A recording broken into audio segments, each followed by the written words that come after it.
We are talking about the Trump tariffs, which, of course, politically has been a massive conversation in fashion. Because now let's go to the part where doesn't people ask why are you talking about politics? Yeah. I don't know why people get so annoyed with me when I talk about politics when politics literally affect the fashion industry. Like it literally affects the industry. I don't know why people want to be like oblivious to politics. It literally affects you. Yes, you watching. It affects you. You are not immune to decisions that politicians make. You might think you are. You might live in La La Land, hairy, fairy, scary world, but that's not, reality, guys. Everything that Trump is doing right now is going to affect all of us. And I work in the fashion industry and it is very much affecting the fashion industry. So I will continue talking about politics, whether you like it or not, because it affects the fashion business. And this is one of the things that we are going to be talking about. So yes, Trump's tariffs are really going to have a really strong effect on the fashion industry. So we're going to skip to this point where essentially they've already talked about the fact that Trump is enacting 25% tariffs on Mexican and Canadian imports. He also has tariffs on, Chinese imports. And this, first of all, is going to decimate a lot of retailers. Now, the reason why this is so important to consider is we need to think of retailers in Canada, retailers in other regions of the world, where clothing is even produced. A lot of companies like fashion brands where they produce their clothing. And if Trump is putting tariffs on these companies, because overnight it's going to be twice as expensive for them to produce what they produced before, right? So it's very, very, very important. Now, when it comes to things like Canada and the 25% tariffs on Canadian imports, think of the likes of Essence, right? Essence is one of the best retailers in fashion. I love Essence. I think that their buyers are always on the money. I think their buyers always know what they're doing. I love what Essence does in terms of, the articles that they do. They have really good writing on the platform, really great imagery. They have the right commissions. I just love the way that Essence functions. Now, if for Essence, which is based in Canada, and they have, limited infrastructure in the US. Obviously, because of what's going on with Trump, they're probably going to have to be forced into building that infrastructure in the US. But in the short term, it's really going to affect them. Because I think their warehouse is in Canada. They have some stuff in the US, but it's mainly in Canada. It's really going to affect them if consumers, and one of their biggest markets is the US, which is their neighbor, and all of a sudden it's way more expensive. So people start buying, stuff from different retailers where they can get stuff, cheaper. So it might really, really affect companies like Essence. And we do not want to see Essence go. Essence is one of the best retailers in fashion. I do not want to see Essence having serious financial issues. I don't want to see them folding. I do not want to see that. Yeah, Kayo is even saying they ship from Canada. So they are in trouble with these tariffs, right? They were the first people that came to mind when I thought about, all these tariffs. So it's just like, what does this mean for retailers in the markets that Trump is enacting these tariffs in? And also something that they mentioned in a BOF article that I thought was really interesting. They said, while the Trump administration is using its unpredictability to press trade partners for concessions, it's creating major hurdles for retailers. Without knowing which goods will be affected, from which countries, and for how long, it's hard to make key decisions, such as whether to relocate production or raise prices in stores. The biggest questions are still on the table, said Susan Scafidi, professor of fashion law at Fordham University and founder of the Fashion Law Institute. If this is a negotiation tactic, fashion houses will bite the bullet to take a small short-term loss and likely not pass anything on to consumers. Investors are betting the tariffs are here for the long haul. US stock indices fell on Monday morning, though they recovered over the course of the day after a steep initial drop. Brands with production concentrated in China and Mexico, ranging from the cosmetics line Elf to Calvin Klein, and Tommy Hilfiger owner PVH, and the Western wear seller Boot Barn, were hit the hardest. So once again, you have companies where most of their production, like Calvin Klein and Tommy Hilfiger, is in China and Mexico. So they either have to go to different markets and start producing, I don't know, in Vietnam or just different countries, and they have to, jump ship so they aren't affected by the tariffs. But it affects the companies because it's very expensive when you have favorable contracts with, companies and retailers in different countries, and you have favorable contracts with factories because you're in a 10-year deal, so they've given you like a really good rate to produce all your garments, and now all of a sudden you have to renegotiate these deals in different countries where you don't operate before, and it's hard to get the same offers because you don't have the same relationship that you had with the factories where you've been producing for 10 plus years, right? So for bigger companies, obviously it won't hit them as hard, but think of how painful this will be for smaller companies, more independent brands that produce in the likes of Mexico and China. It's really, really going to affect their business and really going to affect the way that they operate moving forward. Of course, it's not going to affect everyone. Certain companies, and I've talked about this before, but some conglomerates have started to see China as too expensive of a labor market. They're saying that the labor is getting too expensive in China.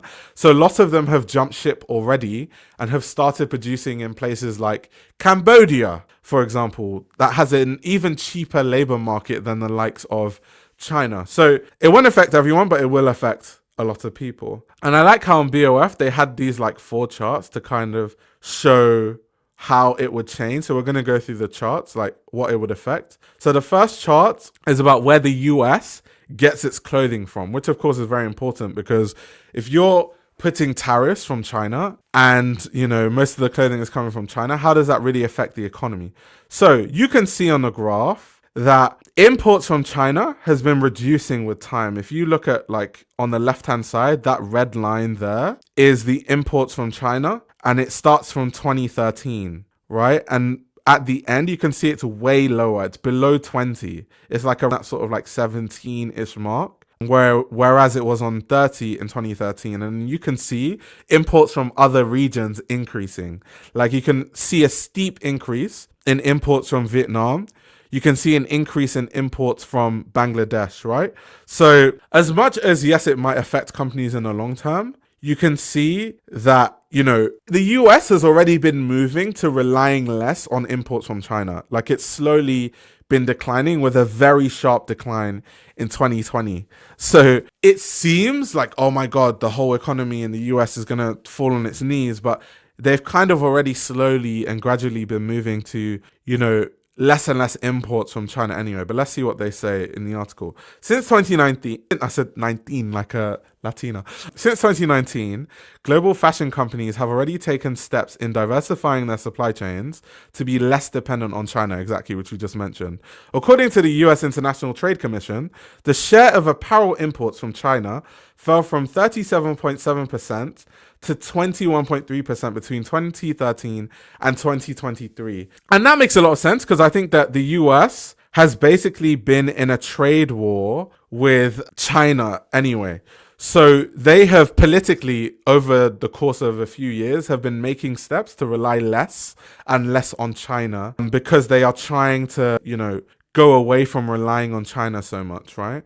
So that makes so much sense. Footwear brand Stephen Madden, for instance, told analysts in November that it has been developing factories in alternative countries like Cambodia and Vietnam. Exactly. So I just mentioned this move away from Chinese markets to the likes of Cambodia and Vietnam because it's seen as a place that has an even cheaper labor market than China. And so that's why a lot of companies are going there. But anyway, reading on. Its goal for 2025 is to reduce the percentage of goods sourced from China by 40%. For now, it is one of the most exposed to Trump's tariffs. According to the UBS analysis, shares fell nearly 7% on Monday. However, the inclusion of Mexico in Trump's latest wave of tariffs complicates things for retailers exploring nearshoring options. Then the next graph, which is very interesting, talks about the brands that are most vulnerable to these tariffs based on where they produce. So you can see tariffs would raise costs on products sold in the US. And you can see that Canada Goose is one of the brands that's really, really affected. You can also see like Steve Madden, Boot Barn, Stitch Fix. You can see a lot of the companies there that are affected. And these are really, really big, even Crocs. These are really big companies. So this will obviously have a big knock-on effect on fashion because you need to remember, and a lot of people don't realize this, but fashion has an ecosystem around it. It's the companies that make the money, that provides the job for the people that make these products and the factories that produce these products. And if anything folds, a whole factory might close down. Like a whole factory that might specialize in a certain thing. If 5 big companies that are their clients fold, the whole factory folds, and now we just have no factory in the industry that specializes in that specific way of making things, because it doesn't make sense for them to, financially survive. So it's not good for these kind of things to happen. But transitioning away from reliance on your main geopolitical competitor is one thing, and it shouldn't be done the way it was, to be clear. But what the fuck does Canada have to do with it? So I watched some video where Trump was explaining why exactly he wants to put imports on Canada. And, should I go into this? I won't go into it, but you can literally find, like, Trump had a whole press conference where he explained exactly why. Sorry, Canada is ungrateful for what the US has allowed them to import and export and blah, blah, blah. I won't go into it, but you can literally find it on YouTube. I won't go into it, actually. I decided not to. But going into this chart, it says retailers' exposure to the tariffs will differ based on how much of their goods are sourced from China, Mexico, and Canada. And so, of course, they publish on the list which brands are affected. Not every brand will be able to pass these costs onto the consumer. According to Siegel, only those with strong brand equity can raise prices without hurting sales. And that's very true, because we've seen when the likes of, Burberry tried to increase their prices at crazy rates and how that affected who was buying it. So yeah, moving on. Those without must figure out a way to absorb the tariffs by eliminating expenses elsewhere or figure out ways to share the impact with supply partners. Typically, dates and details around the implementation of tariffs, including how different classifications of products, knit versus woven for instance, are published when the tariffs are announced.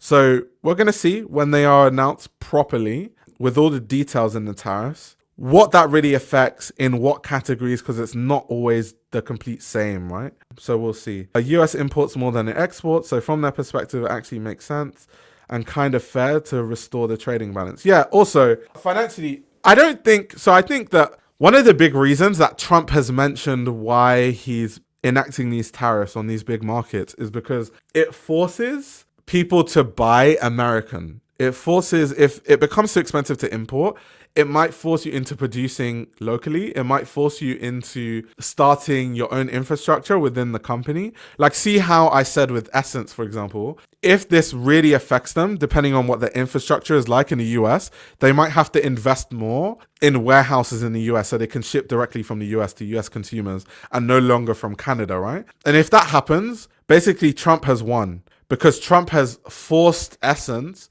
into investing infrastructure in the US and spending money in the US, right? Which is what he's doing. That's what he's trying to do. So it doesn't always work out that way.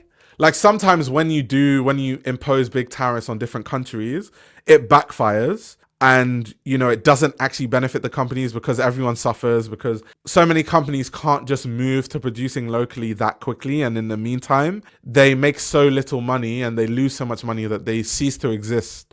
So the long-term play doesn't become a long-term play and companies just suffer. So it depends how they do it. And that's why I'm following it, to see exactly how they enact these things, because it doesn't always work out perfectly the way that some people think, Trump is enacting all these tariffs, people are going to buy American. It doesn't always work that way. It doesn't always work that way. Like, it doesn't always perfectly transition that way. Greedy American CEOs are never going to pay American wages for labor. Like, that just isn't happening. Yeah, that was the conversation that we were having around Elon Musk, because Elon, even though Elon has been a big part of the Trump campaign and has been talking about, we need to get the immigrants out and all that sort of stuff. But Elon is one of the people that takes advantage the most of undocumented workers and takes advantage of the fact that he can pay them less and the fact that, it's a cheaper labor market. So I find it, strange that on one end, he's kind of like shouting, yeah, we need to get the immigrants out. But behind the scenes, he's hiring as many undocumented workers as possible. It's such a big contradiction, right? And so once again, this whole they're going to impose tariffs and they're going to block who can come into the country and all that stuff. Like, it's just not realistic, which is why I want to see exactly how they're going to do it from a business perspective, because, it's not going to work unless the only way it can work is if Trump gives massive companies an exemption and they don't have to pay the same tariffs that smaller companies do. That's the only way I can see it working, and he's probably going to do that, because I can imagine that someone mentioned it, like with Tesla, that Elon operates most of Tesla in China. Exactly. So if they are imposing these tariffs, there's no way that Trump is going to allow that to affect Elon, because Elon funded a lot of his campaign.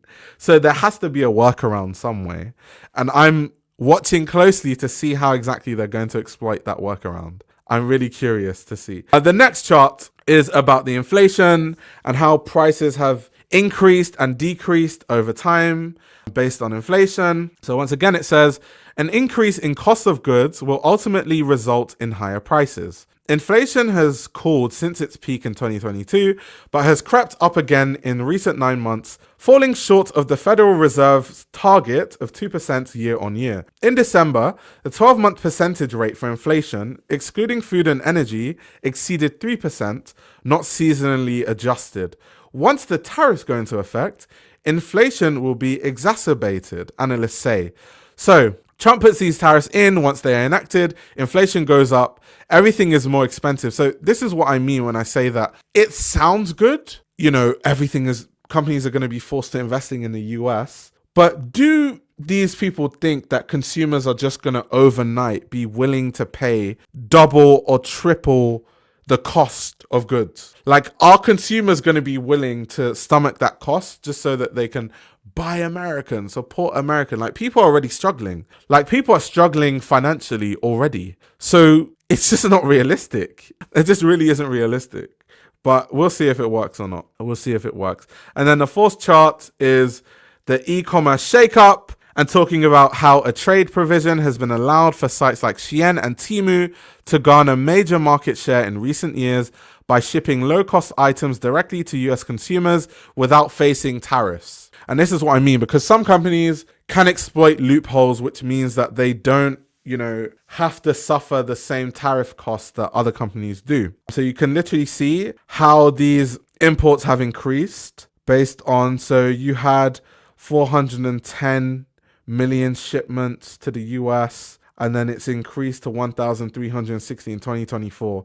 So it's basically more than triple the size from 2018 to 2024 in terms of goods imported from Shein and Temu, which is absolutely insane. Absolutely insane. But anyway, reading on. Global e-commerce exports from China have grown tenfold over the past 5 years, according to the US Congressional Research Service. In 2023, exports of low-value single packages from China, serviced by sites like Temu and Shein, reached $66 billion. This was made possible by a policy known as de minimis exemption. In 2016, Congress raised the threshold for duty-free exemption from $200 to $800, which fueled the barrage of packages shipped directly from China into the US. Combined transactions from Temu, operated by parent company Pinduoduo, and Shein make up 70% of the discount market in the US, according to the Congressional Research Service. Now, let's pause there before I continue speaking. They cannot afford to lose out on a lot of that money. The US cannot afford to lose out on a lot of that money, which is why, as much as, Trump has been talking about these tariffs, I'm looking closely to see exactly how big companies are going to exploit it and what loopholes, like I've been saying, because there is no way that they aren't going to give big companies it's not possible, because the company will lose the country, the US will lose way too much money for them to afford to alienate these kind of companies. It's just not financially, economically, it's just not possible. And so that's why I do find it funny online when I see people talking about, oh yes, Trump is sticking it to China and all this. I'm like, do you guys look at any business reports, or do you guys know how much of the economy or how much the US relies on Chinese companies? Do you guys actually look at this stuff? The way they're yeah, he's sticking it to the foreigners. It's actually read a financial report. And exactly, They only care about their companies. But even either way, these companies operate in the US. Like some of the biggest multinational conglomerates, all based in the US. So because they are the people that fund these political campaigns, there's no way that they would allow Trump to just like enact these tariffs and it affects them. They're not going to allow that to happen. They won't allow that to happen. So that's why I'm just, looking closely. I'm seeing, okay, it's cool. I'm looking at these tariffs, but all I want to know is how does this affect Tesla? And how does this affect the big luxury conglomerates? Yeah, this is facts, by the way. This is facts. This is big facts. Wait, someone said, the issue is Trump's voters don't care. Oh yeah, look at how quick LVMH got their Texas plant up. I remember that. It was really fast, wasn't it? Super fast. Super, super fast. And it's funny because I remember around the time when they made that plant in Texas and Trump was at the forefront talking about, yeah, we're going to create so-and-so jobs. It was funny because I can imagine most of the people that work in those kind of places are undocumented workers, or like at least immigrant workers for sure. A lot of the kind of immigrant workers that Trump is moving to deport now. And so I wonder how that's going to affect the industries once again, because the people that do these kind of jobs are the kind of people that they're sending out. And I don't know why it's so hard for people to understand the economics of how these things work. Like most immigrants, especially immigrants from poorer countries, they normally do the jobs that citizens from that country are not willing to do. So I can use the UK as a good case study. When Brexit happened and a lot of people left and were forced out, in the grocery stores, there was literally no food because the truck drivers were normally the people that got sent away. And so there were no truck drivers because British people don't want to do jobs like truck driving because, they're like, no, I don't want to do that job. So we just had no truck drivers. And then they had to double the wages of truck drivers in the short term just so that we could have food to eat. Just so that, trucks could be driven to the grocery stores to actually deliver food in the grocery stores. So I think I don't know why it's hard for people to fathom that, these people keep the economy running. They keep the economy turning. So I'm also looking from a luxury standpoint, because of this will affect the luxury industry, because it's like who works in the factories, who works in, these different establishments that are hired by these luxury fashion conglomerates. And if they aren't around, who's going to do the job? So very important conversation to have, to be honest. But let's read. It says, this means domestic competitors such as Walmart and Amazon, as well as brick and mortar discounters like Dollar Tree, will benefit with market share gains. So that's, Amazon and Walmart will benefit if these tariffs that are placed on the likes of Shein and Temu actually affect them and there's no loophole. That is true. That is definitely true. Shein has a competitive advantage because it's on-demand model and not the de minimis rules, Shein executive Donald Tang told BF in September. The efficiency and wide choice we provide gives the company not just a few points advantage, but a significant advantage.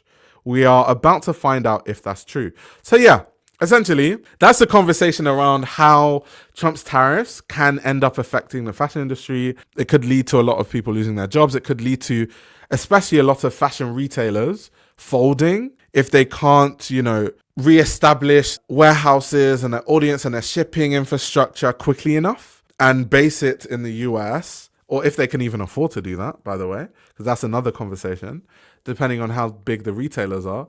So yeah, it stands to affect and really shift the state of fashion, especially luxury fashion, as far as America is concerned. As someone says, I think you also underestimate how bad the conditions are at those factories. We don't underestimate it at all. I think we know exactly how bad the conditions are. I mean, I cover all the time, for example, in places like Italy, and people think that made in Italy is some amazing thing. But if you look at the working conditions and the people that work there, it's horrible to work there. Like we read that story in Reuters where people were living on bunk beds crammed into rooms with barely any ventilation. So, that's why. Of course, they're not great. But that's why I say US citizens don't want to do those jobs because of the working conditions. So the only people that can do the jobs are people that, don't really have a choice. Like, they don't really have a lot of options, which is why, like, a lot of immigrant workers end up in those kind of roles, right? What does Anglerfish say? I am talking to people saying Americans that work on retail would prefer working there. Oh, yeah.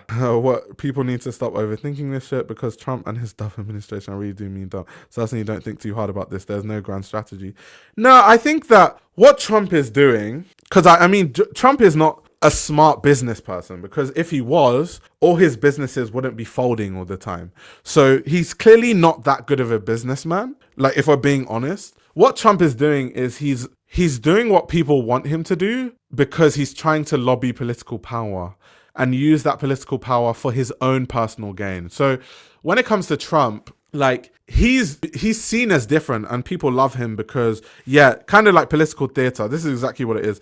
People love him because so many politicians, in fact, almost every politician, every time they make promises, they never actually follow through on the promises. So with Trump these days, like, especially with him since he's been in office, which is not that long, he has basically delivered on every promise. Like, literally, he's like, I said we're going to get the immigrants out. Here's me signing executive orders, pushing them out. I said I'm going to do this. Here's me doing this. So I think his supporters love it because they're like, finally, Trump does what he says and da-da-da-da. But that's all political theater to me. That is all kind of, he's just doing things to appease his audience, but those people are not going to actually look at what's happening behind the scenes and the business deals that he's making with big conglomerates and the loopholes that he's creating, so that when he does the front facing things, like when he does the things about, oh, we're going to get the immigrants out, when he does the things about, oh, we're putting tariffs on China because I said we're going to have a war on China, his supporters will not see the shady stuff that he does behind the scenes that allows these Chinese companies to still export to the US and not pay the same tariffs.